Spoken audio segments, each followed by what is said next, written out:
Bismillahirrahmanirrahim. Assalamualaikum warahmatullahi wabarakatuh. Salam sejahtera, salam satu nafas.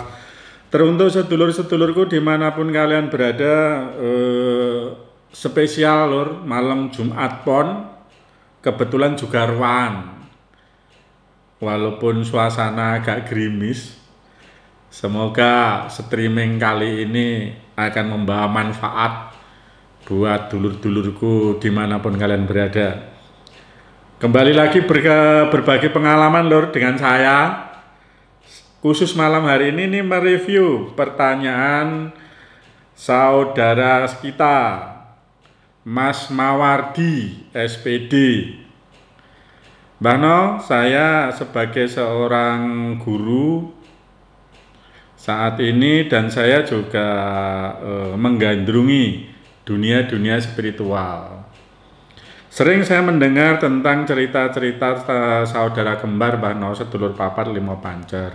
Apakah di Padepokan juga mengajarkan itu? Kalau memang mengajarkan Mbah No, tolong sekilas disampaikan supaya ada kemantapan saya bahwa di Kumbang Malam ada penyelarasan ilmu saudara kembarnya.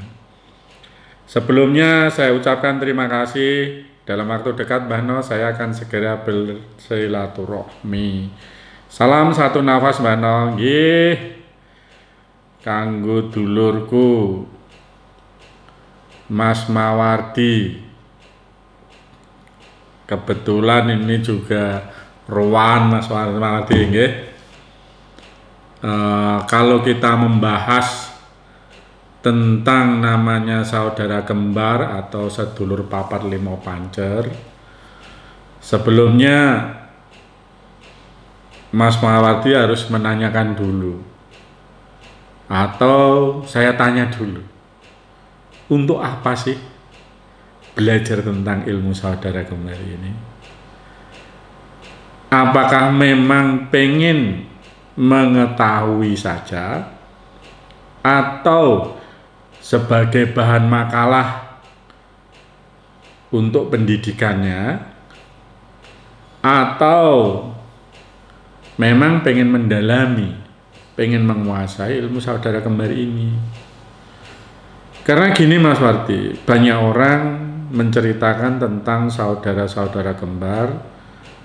Bahkan yang saya tahu selama saya mendalami ilmu saudara kembar ini, ternyata ada beragam versi, beragam cerita yang berbeda. Mulai dari yang menanyakan bahwa sedulur papat limo pancer itu saudara kita yang menemani di kehidupan ini sampai nanti mati. Ada yang menyampaikan bahwa itu pembimbing guru sejati. Ada yang hanya menggambarkan, memberikan filosofi pada kehidupan kita, yang mana kelahiran kita itu disertai dengan ketuban, darah, ya kan, puser, pancernya kita. Macam-macam versi, macam-macam cerita. Tapi yang saya pahami ketika saya mempelajari ilmu saudara kembar ini, ternyata ilmu saudara kembar itu menurut saya pembimbing yang sejati loh. Kenapa saya sampaikan pembimbing yang sejati? Karena setelah saya mempelajari, saya menemukan sesuatu yang terpendam di dalam diri saya. Saya menemukan beragam keajaiban yang ada di dalam diri saya, yang ada di dalam otak saya. Saya menemukan beragam hal yang tidak diketahui oleh akal pikiran saya sendiri. Banyak keajaiban terjadi dalam kehidupan saya. Dan ketika saya belajar pun juga mungkin tidak semudah seperti cerita-cerita di Mbah Google ataupun di Kiai YouTube itu. Nggak seperti itu, butuh waktu yang sangat panjang loh. Pemahaman sekilasnya, saudara kembar yang saya ketahui itu ketika kita sebagai manusia dilahirkan di dunia, saat itu juga lahir yang dinamakan saudara kembar ini loh. Sing dinarani sedulur papat limo pancar. Lahir bersama kita, mendampingin kita dari alam kandungan, ya, dari alam kandungan sampai ke alam dunia. Tetapi ketika di alam dunia, ketika kita mulai bisa melihat, berpikir, berbicara, ternyata semakin hari, semakin waktu dengan berjalannya waktu, pikiran kita atau pikiran manusia itu berubah. Semakin jauh dengan apa yang dikatakan sedulur papat limo pancer itu.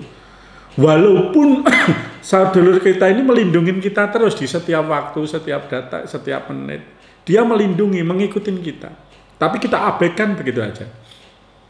Kenapa? Karena ketika kita belum bisa ngapa-ngapain, kita masih dilindungi, ditanya oleh saudara kita itu. Apakah kamu masih yakin keberadaan saya? Masih yakin.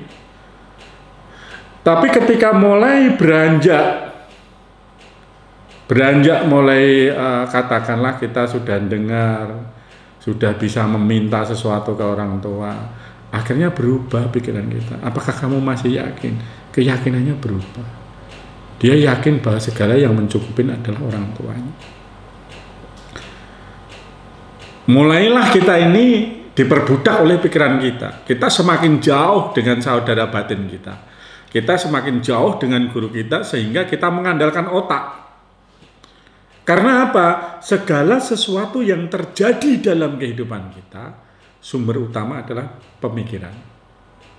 Dan apapun masalah yang muncul di dalam kehidupan kita, sama loh, sumbernya juga dari pikiran. Yang paling pertama mencari sesuatu untuk menyelesaikan permasalahan itu sama loh, pikiran juga. Pikiran ini akan menganalisa, mencari bagaimana menyelesaikan problem maupun permasalahan yang kita hadapi saat ini berdasarkan pengetahuan, latar belakang pendidikan, pergaulan yang semuanya sudah terekam di dalam otak. Jadi pikiran ini sudah bekerja sendiri mencari filenya. Apa sih masalahnya? Cari jawaban di dalam pikiran. Mencari dulu. Kalau sudah mencari jawaban pikiran ternyata nggak ada, tanya sama teman, mulai berkonsultasi dan lain sebagainya. Sedulur-sedulur tidak menyadari bahwa memiliki satu kekuatan yang mana kekuatan itu akan mengarahkan, membimbing kita menyelesaikan permasalahan yang kita hadapi lebih cepat. Tanpa harus mengandalkan otak kita loh. Sekali kita dicengkeram oleh otak, sekali kita dicengkeram atau dibelenggu oleh pikiran, capek loh. Hidup kita ini melelahkan. Karena pikiran ini akan selalu mencari jawaban-jawaban apa yang kita lihat, apa yang kita dengar, bahkan apa yang kita cium. Pikiran ini akan mencari jawaban terus, itu sumbernya dari mana, untuk apa, enak enggak, dan lain sebagainya. Dia akan mencari lor. Tapi uniknya lor, pikiran seseorang itu hanya menyukai satu hal yang mudah, yang menyenangkan. Dia tidak mau dibenturkan dengan hal yang sulit lor. Pasti pusing otakmu. Pikiranmu mumet lor ketika dibenturkan masalah. Dia mencari jawaban yang terdekat paling mudah di dalam file otak bawah sadarmu nggak ada, pusing lor.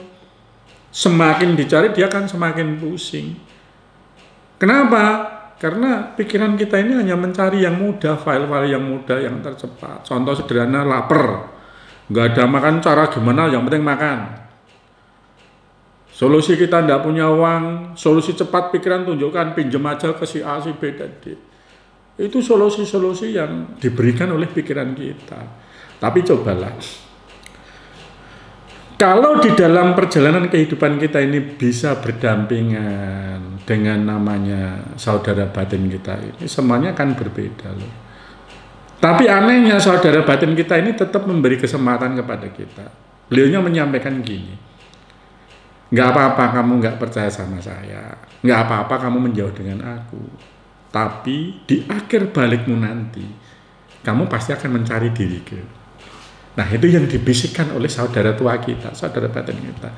Ternyata benar loh, setiap di antara kita yang namanya manusia, waktu di akhir baliknya beliaunya akan dibenturkan oleh satu problem kehidupan, entah itu problem masa-masa remaja, proses pencarian jati diri, atau masa-masa pengen mengenal lawan jenis, dibenturkan di situ. Pikiran kita ngeheng lor, nggak bisa mikir. Yang pada akhirnya apa yang dilakukan oleh mereka? Kadang pengen minggat dari keluarga, kadang pengen cari kiai, kadang pengen mengaji satu ilmu, macam-macam. Itu di luar kesadaran dia, di luar kesadaran pemikirannya. Ternyata inilah yang disampaikan oleh saudara batin kita. Itu yang disampaikan itu seperti itu. Mulai mencari. Yang jadi para permasalahan adalah ketika mencari ini, pas enggak mursyid guru yang dicari, bener enggak guru yang saat ini mereka datengin itu. Yang paling ekstrim sekarang semua pengen melangkah mudah, cari-cari di mensos, yang kebentur hal-hal yang salah. Akhirnya setiap orang disalahkan, kamu nggak percaya dengan ini, aku nggak percaya dengan itu.